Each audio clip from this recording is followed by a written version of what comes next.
Hello and welcome to season 4 of the Digital Rights Africa podcast, where we talk about everything data protection and privacy, child online protection, data governance, and intellectual property rights issues across Africa. Once again, I'm your host, Teki Akuetteh, and I'm very excited to have with us today Mr. Srikanth Mangalam, who has been doing some exciting work around outcome-based approaches to policies and regulations across the world.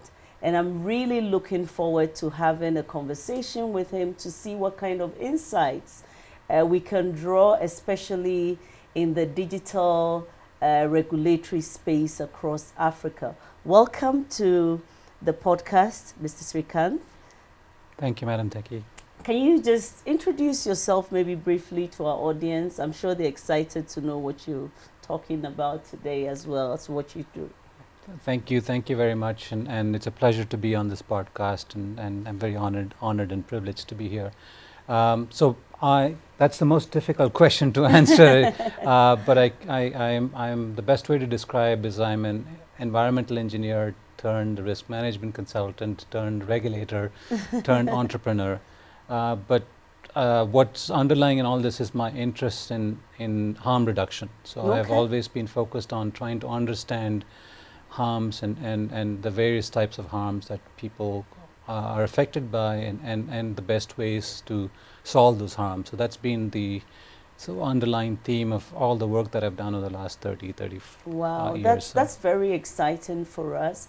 So of course for us also at the Africa Digital Rights Hub, we're looking at harms, but from digitization and its impact on people. And one of the things that we have been, championing a lot is digital rights, right? How to protect people and all of that. But looking at how digital rights is being regulated and implemented across Africa, we seem to have come to a place where sometimes we feel stuck because we're very much aware of the challenges that most regulators are going through, whether data protection, whether cybersecurity, and whether communications regulations, electronic transactions, and the like. A lot of the regulators are stuck with a number of challenges. These may come from resource constraints, which could be technical resources that are required, and financial and the like. And so I really took interest in some of the work that you've been doing around outcome-based. And one of the things that I would love for you to tickle, our thoughts on is whether maybe we're looking at this whole regulatory of the digital rights space wrongly. Sure. First thing I'd like to say is I don't think you're alone in this challenge that you're talking about. I think regulators around the world, even in developed economies, are faced with this challenge, and I'd possibly pin it down to one or two primary issues. That as we live and operate in a highly globalized economy, systems are interconnected, right? Everything is interconnected, and I see digital and technology, or whatever you call it, as an enabler, right? As a primarily comes in as an enabler. So when you start thinking about digital or the various systems that we deal with in isolation, you're not necessarily addressing the interconnectedness. So that's the first part. Is when systems are interconnected, how do you approach the problem of solving harms in that manner? Because as you mentioned, cybersecurity is specific to a certain type of harm, Exactly. right? Online child protection is Exactly. related to stuff. But if you think about the role of technology, it's trying to serve multiple purposes, right? Exactly. So unless you're able to try and understand the various types of harms that can occur and then think about solving the problem in some interconnected manner, you're always going to be faced with that challenges. Have we done something wrong? Are we doing enough adequately? So I think the first part is to try and grapple with this issue of interconnectedness. And in that interconnectedness, try to understand harms in a more holistic manner. So I think that's the key step. And this idea and thinking around interconnectedness and looking at harms in a more holistic manner led to me, especially when I was a regulator, to start thinking more about what are we there for, what are regulations there for, what is the purpose, and that led to this idea that regulations are primarily there to help reduce harms, and harms is one form of outcome that we're aiming to achieve. And so that would be my first place to start with. And when you start thinking about harms in a holistic manner, you can't deal with these issues in isolation. That you have to start thinking about working and collaborating with other players in the system, other regulators, other businesses, other stakeholders in the system. And as this thinking was evolving in my head, and I was starting to do research during the time as a regulator, I came across the incredible work that Professor Christopher Hodges at the University of Oxford did, and he was the one who brought us together. Yes, right? yes. So his work around behavioral science and what behavioral science tells us as to what humans do to achieve outcomes, and the idea of collaboration, right? So when you're thinking about addressing harms and issues that are so cross-cutting in nature, and when you're trying to address them holistically, the only way to achieve that is through collaboration, right? So that's so. I think I like the fact that you're speaking about collaboration, but before we come to that, would you say that the ship has already sailed, right? We have a lot of, if you look across Africa and across different countries, we have different regulators in the landscape. Clearly, our mindset around digitalization, digital transformation, and digital regulation has not been thought through in this manner, right? And interestingly, we seem to be also following what Europe is doing. So right now you have African countries thinking about AI strategies and AI, which is, sometimes I think that this may be compounding our problems. Where do we start?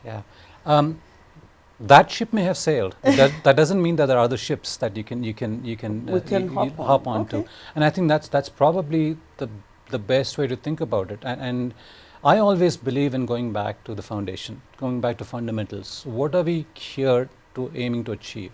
Now, what are the outcomes that are of interest? Harms still exist. Yes. In fact, the harms are probably increasing both in terms of quantum and type, right? So there are fundamental issues that people still face. We still have issues of significant importance: food insecurity, health insecurity, etc. And remember, technology and digital are there to enable health to achieve those primary outcomes. So I would think about, as opposed to trying to get onto a ship that has sailed, or get onto a ship that actually doesn't make sense for us because it's not taking us to the place where we want to go to, the outcomes that we want to achieve. Why don't we create our own ship to sail? Why don't we create our own path? And I think this is a conversation that I'm particularly interested in.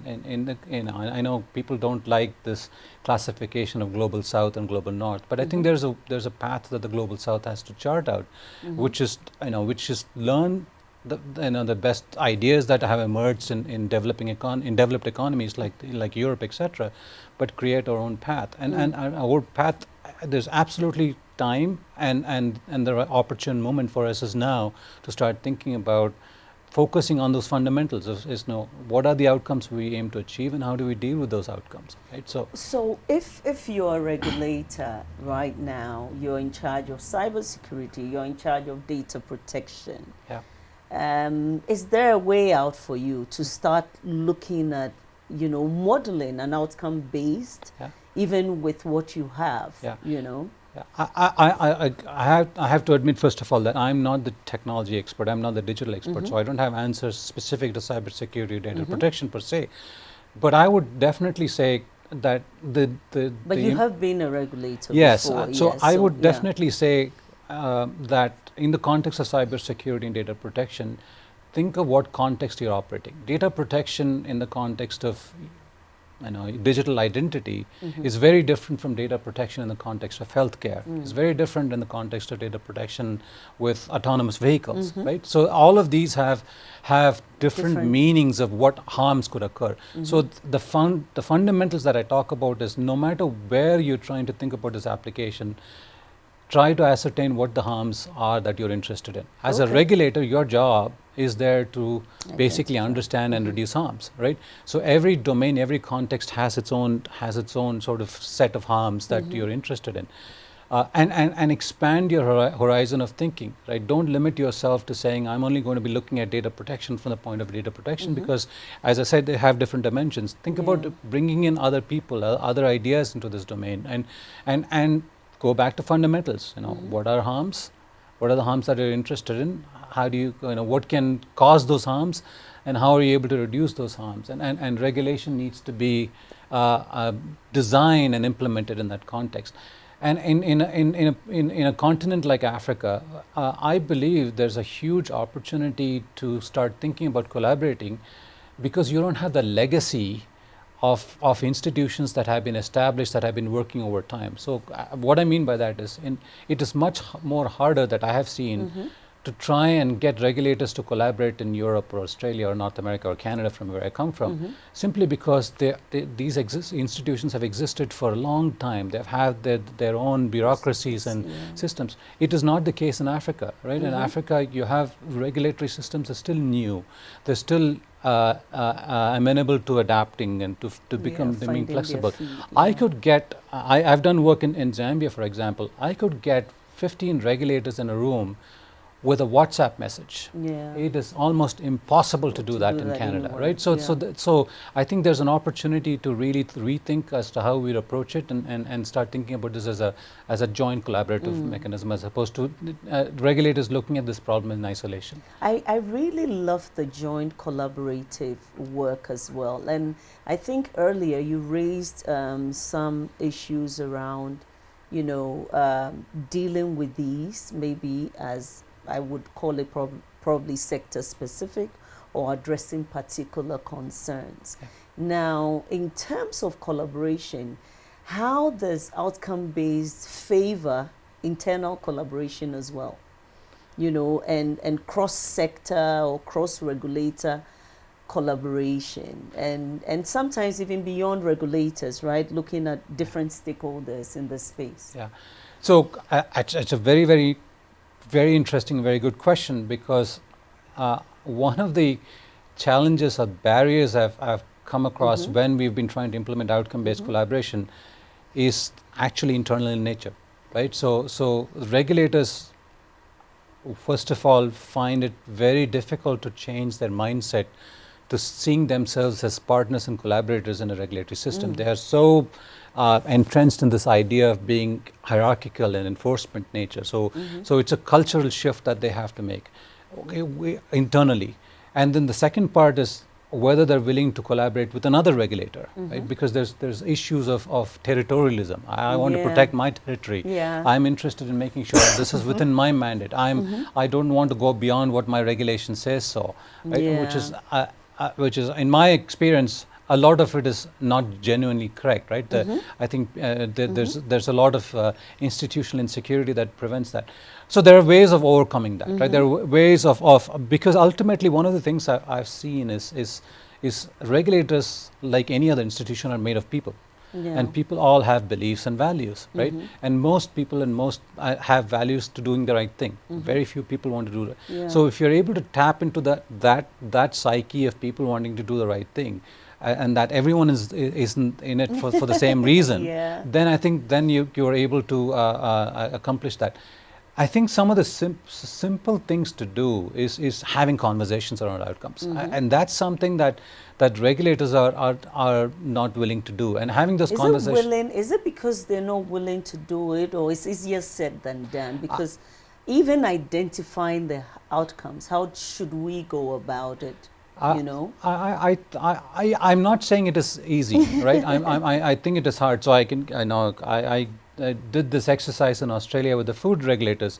We spent 3 full days just trying to come up with the outcomes of interest, right? So it is hard, but I think the willingness comes from a place where there is fear of crossing the line, right? So the regulators have a genuine concern, and I sympathize with them that they do not want to be seen as being too cozy with businesses, right, or crossing the line. Yeah. So in that context, I think what has worked is to create this platform like what you have. You know, the hub that you have created provides this independent, safe space platform for regulators to have that conversation, and it's important because they don't. The moment you've taken away the necessary for them to have to lead that conversation, but have made them participant in a broader conversation, they're much more willing to engage in these discussions. So small things like creating that safe space, creating that independent platform, having those conversations makes it easier to have discussion outcomes. At the end of the day, coming to identifying those outcomes and more importantly agreeing on a common set of outcomes is hard. It's challenging. It's not, and not everybody in that room is going to agree. You're going to have to walk away with saying, can you I mean, you've done some significant work in this area, even though it may not be directly linked. Can you share with us some of those processes? What were the outcomes that eventually got agreed on? What got chucked? It may not be a digital example. No, okay, it doesn't have to be. Just share, the one example that I can bring about is the work that we did in Australia with the food safety regulator. So it's very interesting that Australia has identified, and for the right reasons, to create an integrated food regulatory system. Right? So what they mean by that is that food safety is one component of food security. So if you do not have affordable food, you're unlikely to have safe food. If you do not have accessible food, you're unlikely to have safe food. So you cannot regulate food safety without thinking about the other aspects of it, right? Which is, and Professor Hodges and myself recommended a series of actions and steps to go through this process of how you can develop a integrated system. And when we started working in this space, and when we started identifying outcomes, people were willing to come up with saying, okay, these are the outcomes that we're interested in. We want to make sure that food is safe. And then they said, well, what about affordable? The immediate step was, well, affordability is not something that we can regulate. Okay, we cannot regulate that, but can we start thinking about policy initiatives that make sure that affordable food is a prerequisite for having safe food? So it became a difficult conversation there. Then somebody put up a point saying, how about nutritious food? Should we be regulating that food can only be safe if it's healthy and nutritious, right? And is that a regulatory context? So debates like these were happening, and we had to eventually come to a compromise, saying, well, these are more realistic to be fitted within a regulatory system. Some of them may not have the regulatory angle by which you address it. We may have to tackle it by other mechanisms such influences. At the same time, even within the food safety realm, as an example, there are multiple regulators. So if you think about food being manufactured, food being processed, food being sold, and food being consumed, each of those has its own regulatory system, right? So in the context we were working with, the regulator that was responsible for food manufacturing and processing agreed to be part of it, but for the regulator who was responsible for the way it was being sold, chose to say, well, we want to deal with our own mandate the way we want to. It was a break in the chain, but we couldn't stop from proceeding with that, right? So you're not going to always achieve what you want to achieve in an outcome-based collaboration way. But the intention was that let's go ahead and do this. At some point, maybe the regulator will see the benefit and value to it and join, right? So you have to start somewhere. You have to start somewhere in coming to an agreement on what the outcomes are. You have to start somewhere in saying, how are we going to collaborate? Collaboration in this context might mean giving up territory, giving up, compromising on some of the mandates that you have. And in some instances, they'll have practical implications because regulators depend on inspecting, for example, to generate revenue. And now suddenly you say, should no longer start inspecting, that's a revenue source gone for them, right? So how are they going to recover and pay? And so these are all practical implications that you have to deal with. But once you've agreed on a common set of outcomes, once you've agreed on a set of values as to how you approach it, you will find solutions. You'll find ways of dealing with it. So does it work? Because anytime I've had conversations with experts like yourselves around outcome-based, right? And they speak about, I know there are successes, right? So where they have worked. So, I mean, I think it's important to highlight that when it works better than, So Professor Hodges, highlights the examples in his book, Outcome-Based Cooperation. Aviation sector is a classic example. And one of the things that he cites is that if you look at the history of accidents over the last 15, 20 years, the number of fatal accidents have significantly reduced. Yeah, you do have in the accidents, sector. but the number of people who died because of fatal accidents has reduced. And that's largely because regulators and the industry have worked together to, in a very transparent, evidence-based, outcome-focused manner, where they're focused on problem solving, right? They learn from accidents and they try to come up with solutions to address those accidents. And the regulators accept that process, accept that mistakes will happen, but how are we learning from those mistakes? What changes are we making to address those mistakes? In fact, 2022, I believe, was the first year in the history of commercial aviation that there was no fatality, right? So, of course, unfortunately, the Ethiopian airlines crash was an issue that raised something else. But aviation is a sector is famous for that. The nuclear industry. But keep in mind, a lot of these are high risk industries, right? So there was absolutely no choice but to collaborate. Where it's interesting. But I find that interesting, right? That even in the highest risks areas, collaboration has been the key to minimizing that. Absolutely, because they have seen that's the only, you cannot, in nuclear sector, for example, you can't afford a nuclear accident, right? You simply cannot. So the only way to try and understand and reduce risks is to work together, share the knowledge that's available, right? Everybody needs to know what's happening. And I feel like even for the digital space, digital, that is why it's even more important. Because a lot of the impact of the risks, and the accidents that may occur cannot be reversed. And I think that's exactly the type of culture and thinking that we're trying to influence in right, saying that you cannot. This is a complex. These are complex issues, right? And these are multidimensional issues. These are interconnected issues. You cannot solve this problem in isolation. A regulator who thinks that they are primarily responsible for and in a position to address these issues is living in a imaginary world, right? I mean, and it's at their detriment that they're thinking about it that way. They have to work together. Working together doesn't mean that you're giving up your ability to enforce. Enforcement is still a very, very important tool. You have to penalize people who are deliberately making mistakes, who are deliberately causing harm, who are deliberately affecting citizens' lives, etc. That enforcement mechanism and tool is probably the most important, but it has to be used judiciously, right? It has to have the impact. It has to, but majority of players in any system you think about are probably being non-compliant because of lack of awareness, lack of understanding, and sometimes carelessness, right? They just make mistakes because they're thinking of balancing benefits with risks.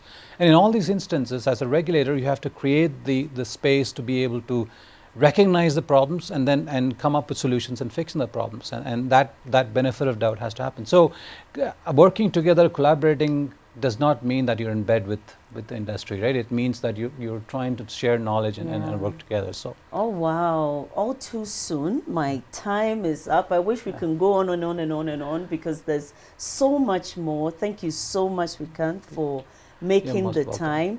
I believe we have to pull you back in the seat again at some point. But for our viewers, you heard it all. We need to think outside the box. Particularly across Africa when it comes to regulating the digital space. And key to that would be looking at it from an outcome-based approach. We need not shy away from collaboration. It's very important, based on what we have heard today, to look at what outcomes at all are we trying to achieve. You know, can we get it right? Yes, there may be things that may fall off, but it may mean also compromising, sometimes for the end good, on, you know, some of our powers that we have, you know. And I think that this is well said by you, Srikanth. I wish we had a better opportunity to, you know, delve into more detail around how to do this. But I believe that it is time for Africa, particularly for our digital rights regulators, to start thinking around how do we bring this outcome-based approach to the way we regulate the space. Thank you very much once again for joining us, and thank you to Mr. Mangalam for being a part of us today. And again, we'll look forward for you to join us next time. Once again, do well to follow our social media pages and subscribe to our YouTube if you haven't done that, so that on any of the episodes that come up, you get the opportunity to watch it again. Thank you and have a good day. Bye.